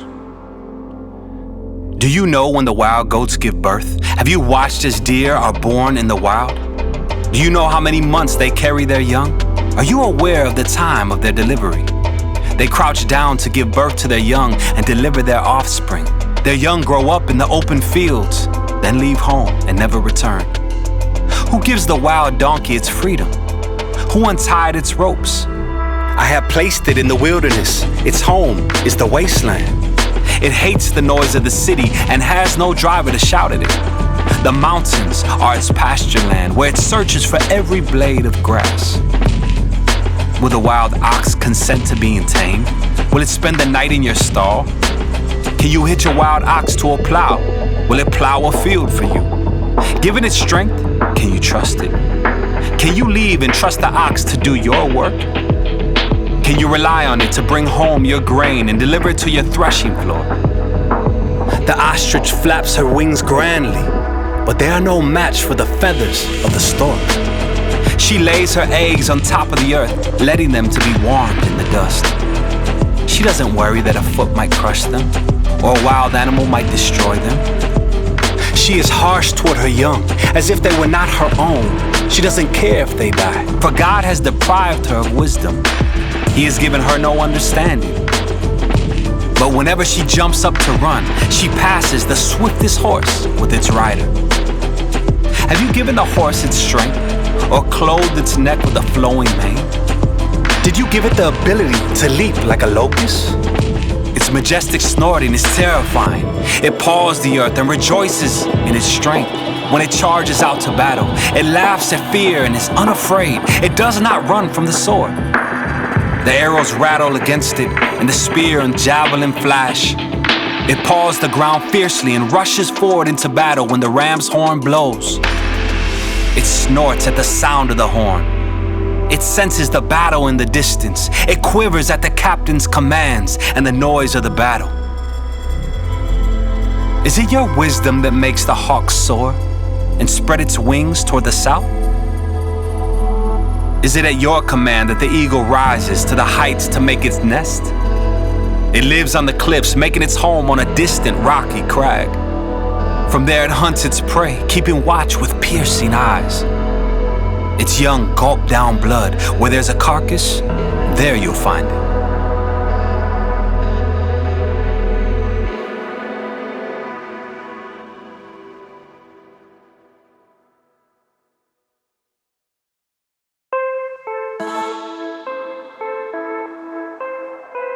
Job chapter 40. Then the Lord said to Job, "Do you still want to argue with the Almighty? You are God's critic, but do you have the answers?" Job responds to the Lord. Then Job replied to the Lord, "I am nothing. How could I ever find the answers? I will cover my mouth with my hand. I've said too much already. I have nothing more to say." The Lord challenges Job again. Then the Lord answered Job from the whirlwind.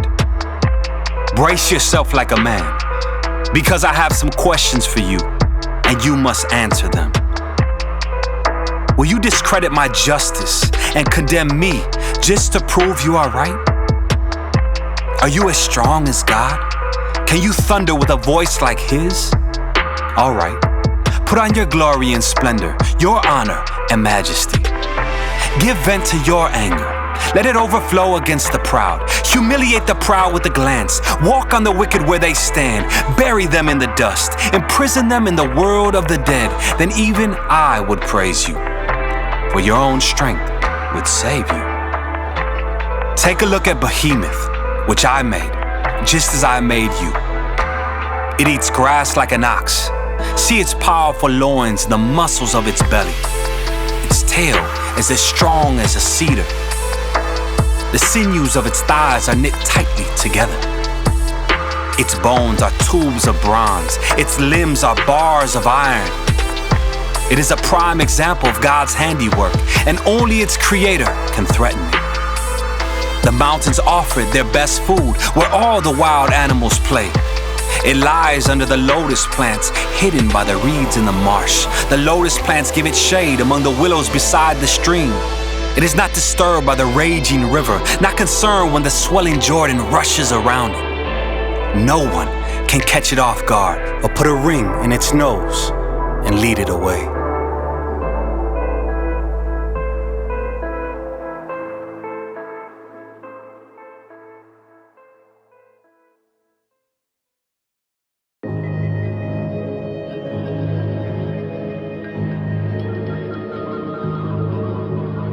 Job chapter 41. The Lord's challenge continues.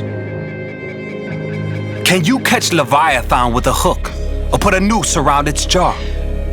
Can you tie it with a rope through the nose or pierce its jaw with a spike? Will it beg you for mercy or implore you for pity?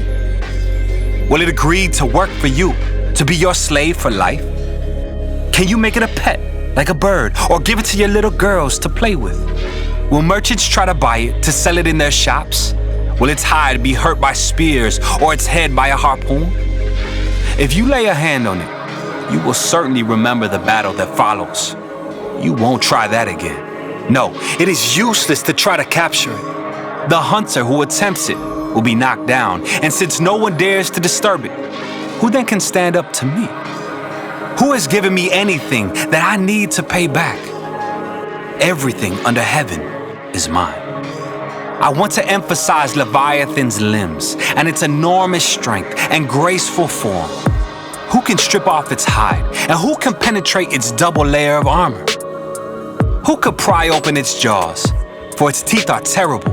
The scales on its back are like rows of shields, tightly sealed together. They are so close together that no air can get between them. Each scale sticks tight to the next. They interlock and cannot be penetrated. When it sneezes, it flashes light. Its eyes are like the red of dawn. Lightning leaps from its mouth. Flames of fire flash out. Smoke streams from its nostrils like steam from a pot heated over burning rushes. Its breath would kindle coals, for flames shoot from its mouth. The tremendous strength in Leviathan's neck strikes terror wherever it goes. Its flesh is hard and firm and cannot be penetrated. Its heart is hard as rock, hard as a millstone. When it rises, the mighty are afraid, gripped by terror. No sword can stop it, no spear, dart, or javelin. Iron is nothing but straw to that creature, and bronze is like rotten wood. Arrows cannot make it flee. Stones shot from a sling are like bits of grass. Clubs are like a blade of grass, and it laughs at the swish of javelins. Its belly is covered with scales as sharp as glass. It plows up the ground as it drags through the mud. Leviathan makes the water boil with its commotion. It stirs the depths like a pot of ointment. The water glistens in its wake, making the sea look white.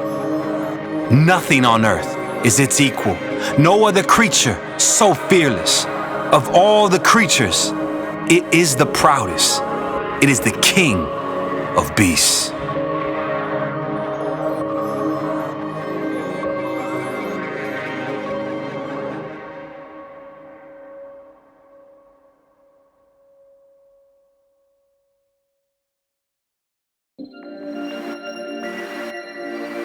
Job chapter 42. Job responds to the Lord. Then Job replied to the Lord, I know that you can do anything, and no one can stop you. You asked, who is this that questions my wisdom with such ignorance? It is I. And I was talking about things I knew nothing about, things far too wonderful for me. You said, listen, and I will speak. I have some questions for you, and you must answer them. I had only heard about you before, but now I have seen you with my own eyes. I take back everything I said, and I sit in dust and ashes to show my repentance. Conclusion. The Lord blesses Job. After the Lord had finished speaking to Job, he said to Eliphaz the Temanite, I am angry with you and your two friends. For you have not spoken accurately about me, as my servant Job has. So take 7 bulls and 7 rams and go to my servant Job and offer a burnt offering for yourselves. My servant Job will pray for you, and I will accept his prayer on your behalf. I will not treat you as you deserve, for you have not spoken accurately about me as my servant Job has. So Eliphaz the Temanite, Bildad the Shuhite, and Zophar the Naamathite did as the Lord commanded them, and the Lord accepted Job's prayer. When Job prayed for his friends, the Lord restored his fortunes. In fact, the Lord gave him twice as much as before. Then all his brothers, sisters, and former friends came and feasted with him in his home, and they consoled him and comforted him because of all the trials the Lord had brought against him. And each of them brought him a gift of money and a gold ring. So the Lord blessed Job in the second half of his life, even more than in the beginning. For now he had 14,000 sheep, 6,000 camels, 1,000 teams of oxen, and 1,000 female donkeys. He also gave Job 7 more sons and 3 more daughters. He named his first daughter Jemima, the second Keziah, and the third Karen-Hapuk. In all the land no women were as lovely as the daughters of Job, and their father put them into his will along with their brothers. Job lived 140 years after that, living to see 4 generations of his children and grandchildren. Then he died, an old man who had lived a long, full life.